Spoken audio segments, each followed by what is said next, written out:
Well, this was definitely the gas leak episode. Hey guys, it's CL and welcome back to my YouTube channel. I make brand new Critical Role recaps every Monday at noon and would be happy to have you join the party. If you haven't already, don't forget to subscribe and hit the Bertrand bell to be notified of future videos. Now, without further ado, let's discuss the 54th episode of Campaign 3 of Critical Role. The episode begins as Belle's Hells come off their negotiations with the magic bull in the lower disc, and are approached by one of the King and Queen staff requesting they meet with them tomorrow to thank them for their heroics. Chetney plays fake injured patient with someone helping out down below and regroups with everyone after seemingly being undiscovered. This episode was amazing. It was really something. It had a lot of my favorite things about Critical Role, and the fact that it was just pure and utter chaos. For the night, we stayed inside Deanna's home, and I really loved Abria's description of it. All cozy and warm, made to fit her small stature, and filled with plump furniture and peaches and creams and apricots, oh my. And even the little details, like Matt asking her to describe what it smells like, the abode reeking of Easter egg vinegar from her penchant for dyeing wool. It's just so cool. The party debates sleeping arrangements, Chet even throwing out the idea that he should share a bed with Deanna as they're the same size. Sure, Chet, whatever you need to use as an excuse. There's a lot going on right now in the pseudo-maybe apocalypse they're in, but I really want to know more about what Chetney and Fern are feeling about each other. I mean, this ghost comes in from his past, and it seems like both parties involved are relatively unafflicted by it, Chet even hiding on Fern's thigh at one point in the episode. I'm just so curious what's going on in their brains. Anyways, F.R.I.D.A shares with FCG that they dream every night, and the pair decide to share a room so that letters can be part of the Aormaton's night visions. FCG can't dream themselves, so they wanted to know what it was like. There's some funny dialogue as F.R.I.D.A learns that FCG is a flat earther, but they describe what they usually see, the spherical world of Exandria below them as they're high in the sky. Once they're sharing their dream, FCG indeed sees what F.R.I.D.A sees, a beautiful Exandria.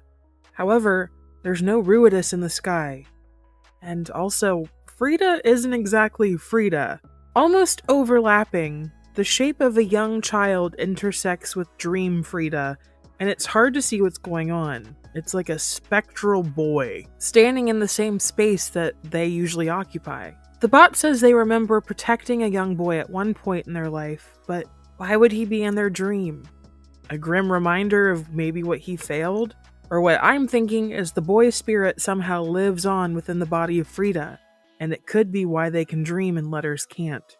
After awaking, the pair sweetly holding each other, there's an itch in the back of the rose-colored bot's mind. That's not sinister at all. I also really enjoyed seeing a friendship blooming between Imogen and Deanna. After Chet makes her flustered with the talk of sharing a bed before she forces him onto the couch for the night, the woman takes a breath outside and our Violet Witch follows her out. They share their anxieties and worries, and it was sweet how they confided in each other. For some reason, Exandria doesn't want Imogen and Laudna to stay together for too long, and you can tell just how much it's been bothering Imogen, so hopefully they'll reunite soon. The next morning, after a lovely breakfast, there's a myriad of things the party would like to check up on. They have to meet with the King and Queen, of course, but they also want to see if any of the research about Ludinus Deleth came up with any promising info. But instead, they go to visit Chetney's old place of work, which has now been renamed to D&O's Toy Store. When they get to the Wildberry Pop-Tart looking metal circus tent of a store, which, by the way, is the best Pop-Tart flavor, they see an orc running for their life out of the store half singed. Chetney becomes invisible as the party go up and speak with the famous Ultgar Drudigan, who is basically Santa Claus, with a thick white beard and rosy cheeks. And they also meet Drixlich, the metal bastard who won over Santa's heart. It seems that when the magic of the world became wibbly-wobbly, the Paimon firebugs they had magically caged as nightlights for young children had escaped and become violent.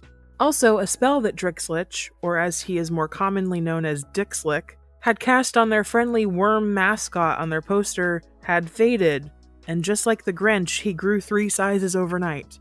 Or 300 sizes. You'll see. The group agree to go in for 500 gold each, and still without Chet being noticed, they step inside. This part of the episode I recommend you go watch.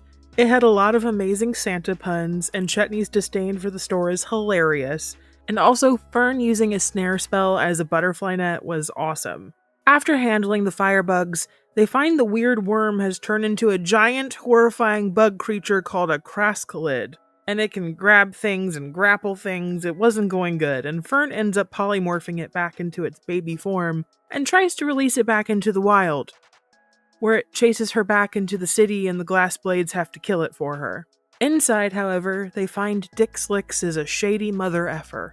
Not only are they in debt for the store, and they've been outsourcing the toy making to children in Shady Creek Run, he's also forged some signatures to make sure if Santa Ultgar passes on, the business becomes theirs.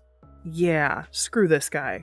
Chet leads the party back out once the problem is dealt with and show Ultgar the documentation, and Santa promises to leave the city and start anew somewhere else, maybe north, where he can make wooden toys for all the world's children. What did you guys think of the episode? I think it was really nice to have a breath and do something a bit silly with everything going on around them. It was just really nice to lighten the mood with a good old extermination job.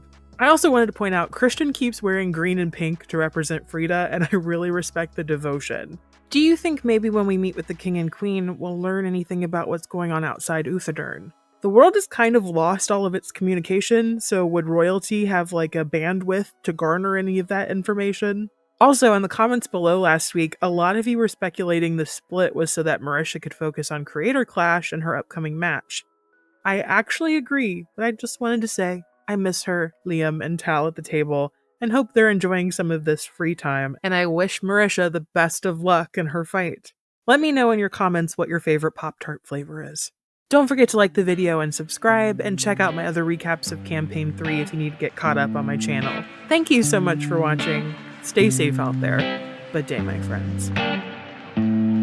September's over, picked all the clovers, prepare myself for another break. I took 3 or 4 days. Show me, like you showed her, just how hot it gets in the August bliss. What you gonna